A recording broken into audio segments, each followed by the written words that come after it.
Olá pessoal, queria falar de um tema aqui que é o seguinte: o nazismo ele era anticapitalista? Olha só, a gente tem que tomar cuidado com o que eles achavam que era o anticapitalismo, porque anticapitalismo para eles era ser anti-especulação, anti-mercado financeiro. Por quê?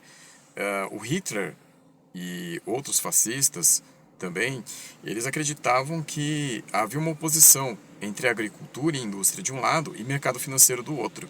Então, para eles, ser anticapitalista era ser anti-mercado financeiro, anti-especulação. Então, quer dizer, eles não eram contra o sistema capitalista em si. Então, a gente tem que tomar cuidado, né? Porque muitas vezes a pessoa pode pensar que, já que o Hitler era anticapitalista, então ele era de esquerda. Não, ele era anticapitalista no sentido de ser contra essa questão do domínio do mercado financeiro, que na época já se fazia visível quando a gente olhava, por exemplo, a crise de 29, né, na Bolsa de Nova York tendo ali seu estouro, o predomínio do mercado financeiro na própria Inglaterra, então, e Inglaterra que sofreu com a crise de 29 também, né? Então, esse era aí o verdadeiro conflito para ele, né? O conflito com o mercado financeiro. Então, onde você pode ver isso, né? Você pode ver isso numa obra chamada Labirintos do Fascismo, volume 2, que tem um subtítulo chamado Uma Política Sem Economia.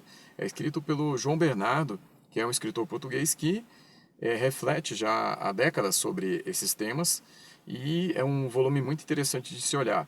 Então, no Labirintos do Fascismo, volume 2, ele fala sobre as experiências fascistas e ele dá uma especial atenção ao nazismo, mostrando aí que essa visão dele, né, de indústria versus mercado financeiro, né, essa visão do Hitler e de outros fascistas da época, acabou servindo de inspiração até mesmo para que movimentos mais atuais venham defender a indústria. Lógico que esses movimentos atuais eles não são nazistas, né?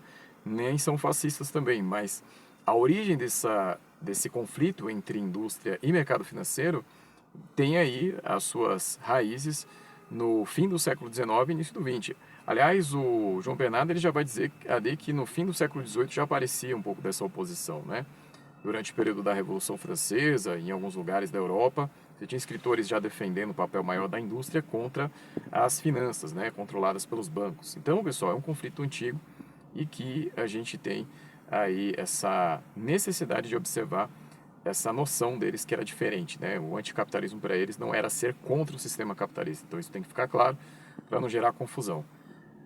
Bom, é isso, pessoal.